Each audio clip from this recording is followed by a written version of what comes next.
সবাই পালাও, শহরে জম্বি ডেডপুল মাশরুম চলে এসেছে। আমি কাউকেই ছাড়বো না, সবাইকে খেয়ে ফেলবো। দেখো আমি এখন এই ডিম দিয়ে কি ম্যাজিক করি।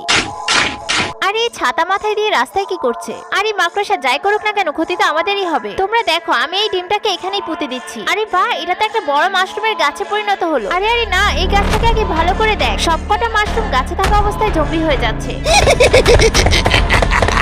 বন্ধুরা, যদি তুমি মা বাবাকে ভালোবেসে থাকো তাহলে ভিডিওতে লাইক করে চ্যানেলটি সাবস্ক্রাইব করে দাও, এবং তুমি সবচেয়ে বেশি কাকে ভালোবাসো তা কমেন্টে জানিয়ে যেও। আরে না, দেখো আমাদের সুপারগার্ল জম্বি হয়ে গেছে। আরে ভাগ কালুয়া, নয়তো তুইও এখানে জম্বি হয়ে যাবি। জানি না এসব সিচুয়েশনে কেন পিছনেই পড়ে থাকি। আরে বাহ, এই গর্তটার ঢাকনা মনে হচ্ছে ঢিলা। আরে তাড়াতাড়ি ঢাকনা খুলে গেলে আমি বেঁচে যাবো। বাই বাই বন্ধুরা, আমি গেলাম, তোমরা মজা করে মরো কিন্তু। আরে ভেনম তো বেঁচে গেছে, আমরা দুজন তো পাক্কা মরবো। আরে দুজন না একজন, আমি তো স্কুটার পেয়ে গেছি। বাই বাই স্প্রাইডার, জম্বি মাশরুমের মজা না হারাম করে আমাকেও তো পিছনে বসেই বাঁচিয়ে নিতে পারে। আরে না, এরা তো আমাকে খাওয়া শুরু করেছে, এখন কি করব? বন্ধুরা প্লিজ লাইক করো এবং কমেন্টে তোমাদের ব্যাটারি পার্সেন্টেজ কমেন্ট করে জানাও। মরার আগে দেখতে চাই কার কার সেম হয়েছে। চিন্তা করিস না স্প্রাইডার, আমি এদের ওষুধ বানিয়ে নিয়েছি। আরে বাহ, এগুলো তো টেস্টি মাশরুম হয়ে গেছে।